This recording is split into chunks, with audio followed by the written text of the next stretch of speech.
վրացների հարազատները գալիս են կառավարության մոտ, գնում են Պաշտպանության նախարարության դիմաց, բայց իրենց պահանջած անձանցից որևէ մեկը նրանց հետ հանդիպման չի գալիս։ Գրշապետներ օրեր առաջ սեպտեմբերի 29-ին հանդիպել նրանց հետ, բայց նրանց որևէ պահանջ այդպես էլ չէր իրականացվել, ավելին ծնողները պնդում էին, որ Էդուարդ Ասարյանն այն մարդը չէ, որ պատասխանատու է իրենց պատասխանների համար, իրենց հարցերի պատասխանը նա չունի։ Դուք որպես ընդդիմադիր պատգամավոր ինչպես կներկայացնեք այս իրավիճակը ձեր տեսանկյունից։ Նախ արդեն 5 տարին է լրացել, որ անհայտության մեջ գտնվող ծնողները որևէ տեղեկություն չունեն իրենց ընտանիքի անդամների, երեխաների, ծնողների եւ առհասարակ այն մարդկանց, որոնք որ ճիշտ է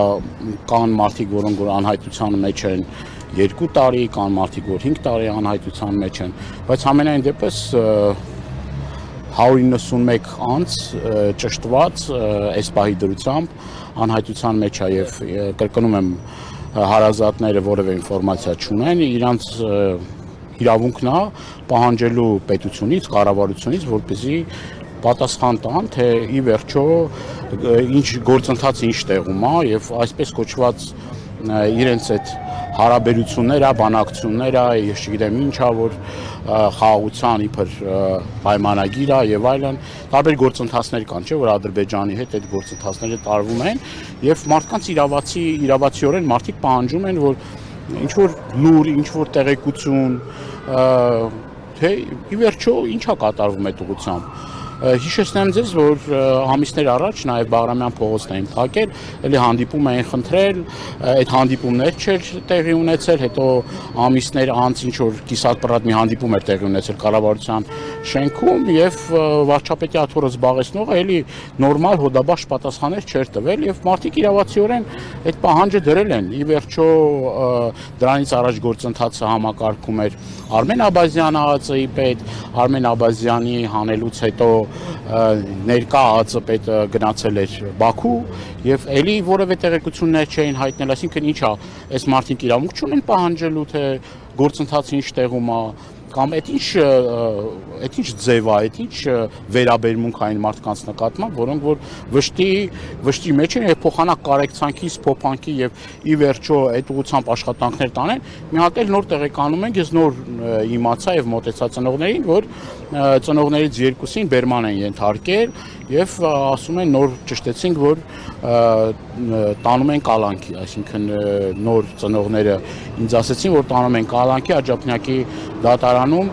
դա կապված է, ասում են, Պաշտպանության նախարարության մոտ ինչ որ ընդհարում է տեղի ունեցել, այդ ընդհարման գործով ուրեմն սենց էլի, սա ապշեցուցիչ մի բան է, չնայած սրբազաններից հետո եւ այս դեպքերից ինչ որ տեղի ունեցավ, երբ որ Միքայել Սրբազանը 2 տարի բան են տալիս, վճիռ են կայացնում, էլ թվում էր թե զարմանալու բան չկա, բայց ամեն օր այս իշխանությունները ցույց են տալի, որ էլ ավելի, այսպես ասած, абսուրդ, էլ ավելի սրբապիղծ որոշումներ կայացնելու գործում իրենք անմրցելի են, ես տենց պետություն չգիտեմ, համենայն դեպս, որ նման վերաբերմունքի կարժանացնի թե որդեկորուց ծնողներին, թե անհայտության մեջ գտնվող ծնողներին, այսինքն դա ինչ է նշանակում։ Նույն կրկնվում է Եռաբլուրի սցենարը, երբ որ ծնողներին քաշքշելով, ջարդելով ծնողներին, խոշտանգման ենթարկելով կարմիր բերետավորները տանում էին մարդկանց ուրեմն ոստիկանական բաժանմունքներ։ Եվ այս գործով էլի ընդամենը,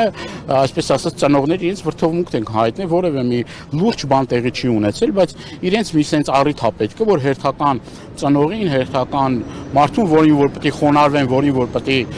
հարգանք մատուցեն, որին որ ուշադրություն պետք է մատուցեն, բայց ինչ մնաց այդ ծնկաչոք ԿՊ ժողովների ժամանակ այդ ծնկի գալ ասում է խոնարհվում եմ ծնողների առաջ, սենց էս խոնարհվում ծնողների առաջ, այդ է քո խոնարհումը ծնողների առաջ, օրը մեկին բանտարկելով, օրը մեկին անազատության մեջ պահելով, դրանով է դրսևորվում քո հարգանքը, դու տենց ես հասկանում հարգանքը, այսինքն անդադ կեղծ ծնկի գաս ու հերթական ծնողին տանես անազատության մեջ, абսուրդի ժանրից է, գժվել կարելի է, այսինքն ծնողները պնդում են, պարոն Դանելյան, որ սա իրենց լրացնելու եւս մեկ միջոց է, այսինքն քիչ-քիչ բոլոր ծնողներին այսպես 2-2 կտանեն կալանքի։ Սա լրացնել է, սա խոշտանգում է։ Լրացնելը քիչ ավելի մեղմ որակում եք տալիս։ Սա խոշտանգում է, ուղիղ խոշտանգում են, բռնության են ենթարկում, ահաբեկում են, եւ սա որևէ մի բանական մարդու ուղեղում չի կարող սա տեղավորվի։ Սա անհանդուրժելի է, ի՞նչ է նշանակում դա։ Ինչ է նշանակում, պատասխանի տեղը փոխանակ ես մարդկանց պատասխան տակ, պատասխանի տեղը տանում եք մարդկանց անազատության մեջ,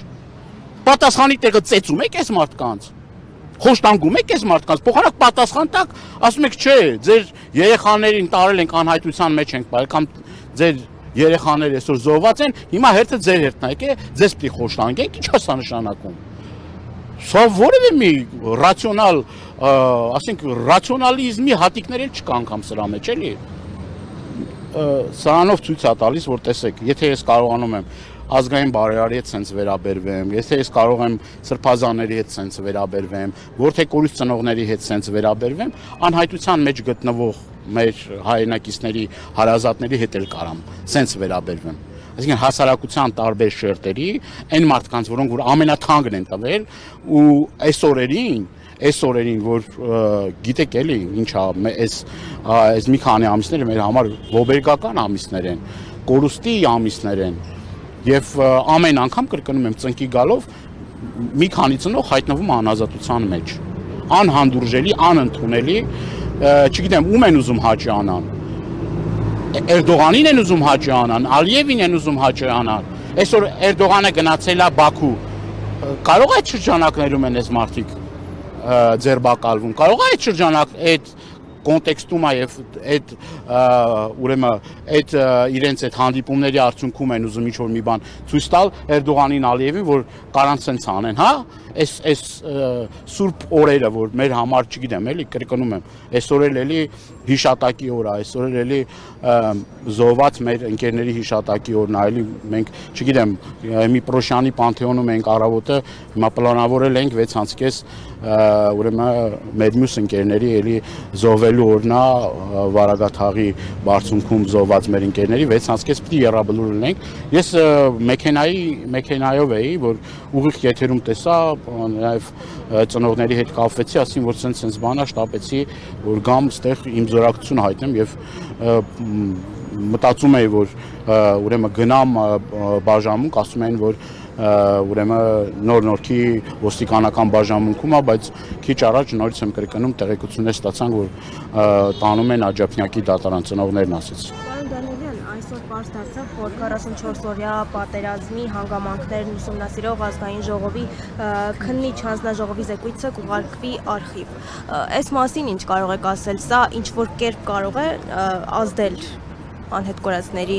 հարազատների վրա։ Ես ինչ պիտի ասեմ, դուք չեք տեսնում ինչա կատարվում։ Քարորյային էլի տենց արեցին, հիմա էլ 44-օրյա պատերազմում շատ կարևոր տեղեկություններ կա, հույժ կարևոր տեղեկություններ կա, սա լույս է սփռելու պատերազմի հանգամանքների վրա, բա այն որ պիտի լույս սփռի պատերազմի հանգամանքների վրա, այդ գործը տանում են արխիվ։ Դե թող լույս սփռեն, թող լույս սփռեն եւ իմանային մարդիկ ինչ ա կատարել, թեպետ այդ հանձնաժողովի նկատմամբ այսպես մի առանձնապես մի վեց վստահություններ չկա, որովհետեւ իրենք իրենցով են այդ հանձնաժողովի նիստերը արել եւ գիտեք որ ինչա շատ տենց ինչ որ մեծ կրկնում եմ մեծ տենց հույսեր էլ չկա, բայց համենայն դեպս սա ցույց է տալիս էլի